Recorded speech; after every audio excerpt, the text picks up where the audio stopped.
আচ্ছা বন্ধু, আমরা যে এখানে বেড়াইতে আসলাম, এইখানে এসে তো আমরা আটকে গেলাম। আমগো নৌকাটাও তো আমগো রেখে চলে গেল। এখন আমরা কেমনে যাবো বন্ধু? আর এই নদী তো সাঁতরে পার করাও সম্ভব না। এখন কি করা যায় বলো তো?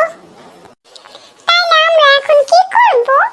আমরা এখন একটা কাজই করতে পারি, সেটা হইলো কলা গাছ কতগুলা কাইটা ভেলা বানাইয়া যাইতে পারি। নয়তো আর কি করার আছে? সারা জীবন এই জায়গায় থাকতে হবে, অথবা অন্য কোনো চিন্তা করতে হবে। কি করা যায় সেটাই তো কখন থেকে ভাবতে আছি।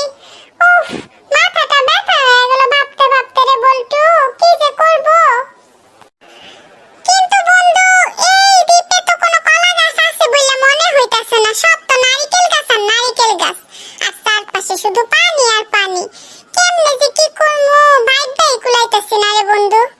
তুই বল কি করা যায়? অন্য কোনো সমাধান কি তোর মাথায় আসছে রে জুনু?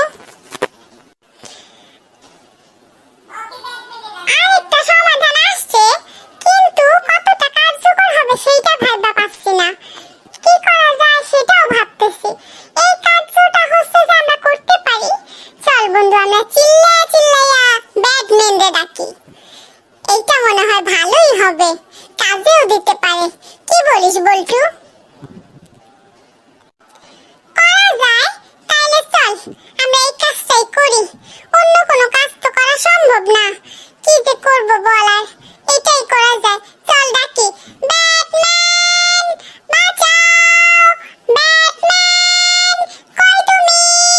বাঁচাও, বাঁচাও, বাঁচাও, ব্যাটম্যান বাঁচাও, বাঁচাও, কোথায় তুমি? ব্যাটম্যান বাঁচাও, বাঁচাও। এই তো আমি বাচ্চারা, তোমরা আমাকেই স্মরণ করছিলে। তোমাদের অনেক বিপদ হয়েছে, আমি বুঝতে পেরেছি। আমি এসে গেছি বাচ্চারা তোমাদেরকে উদ্ধার করার জন্য। চলো বাচ্চারা, আমি তোমাদের মা বাবার কাছে তোমাদেরকে পৌঁছে দিব।